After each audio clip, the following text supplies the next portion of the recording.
Sir ಒಂಚೂರು sir ಮುಂಚೂರು D K Shivakumar ಅವ್ರಿಗೆ ಅಭಿನಂದನೆ ಮಾಡಲಿಕ್ಕೆ ಅಭಿನಂದನೆ ಮಾಡಿ ಹೊರಟಿದ್ದೇನೆ. ಮತ್ತು ನಾ ಏನು ಡಿಸ್ಕಸ್ ಮಾಡಿಲ್ಲ ಗೊತ್ತಲ್ಲ.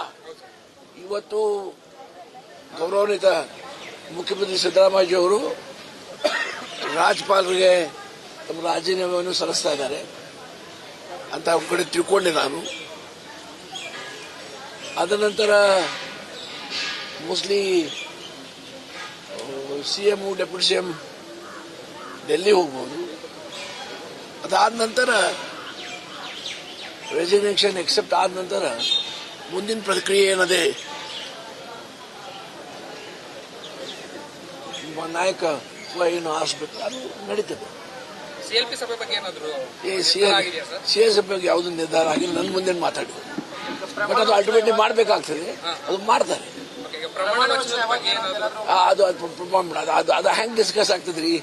ಇವು ರೆಸಿಗ್ನೇಷನ್ ಎಕ್ಸೆಪ್ಟ್ ಆಗಬೇಕು, ಅದಂತ CLP ಕರಿಬೇಕು. CLP ಅಲ್ಲದೆ ಒಂದು ಫಾರ್ಮ್ಯಾಲಿಟಿ ಇದ್ರು ರೆಸಲ್ಯೂಷನ್ ಮಾಡಬೇಕಾಗ್ತದಲ್ಲ. ರೆಸಲ್ಯೂಷನ್ ಮಾಡಿದ ನಂತರ ಮುಂದಿನ ಕ್ರಮ ಆಗ್ತದೆ.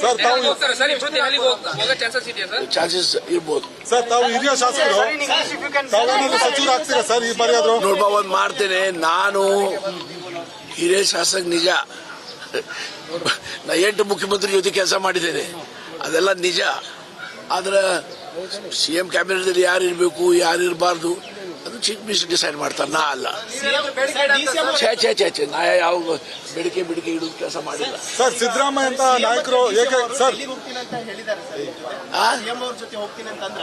ಯಾರು ಇದೆಲ್ಲ ಡೆಲ್ಲಿಗೆ ಹೋಗ್ಬೋದು ಅಂದೆ ನಾನು. ಇಲ್ಲ ಹೆಂಗಾಗ್ತೈತ್ರಿ?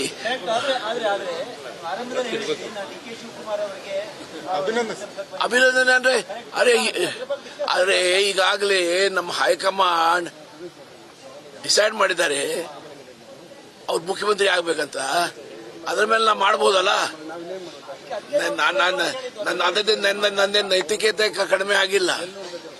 ಪಕ್ಷ ಒಂದು ನಿರ್ಣಯ ಮಾಡಿದೆ, ಹೈಯೆಸ್ಟ್ ಲೆವೆಲ್ ನಿರ್ಣಯ ಮಾಡಿದಾಗ ನಾ ಅದಕ್ಕೆ ರೆಸ್ಪೆಕ್ಟ್ ಮಾಡಿದ್ದೀನಿ, ಮತ್ತೇನು ಮಾಡಿಲ್ಲ. Thank you.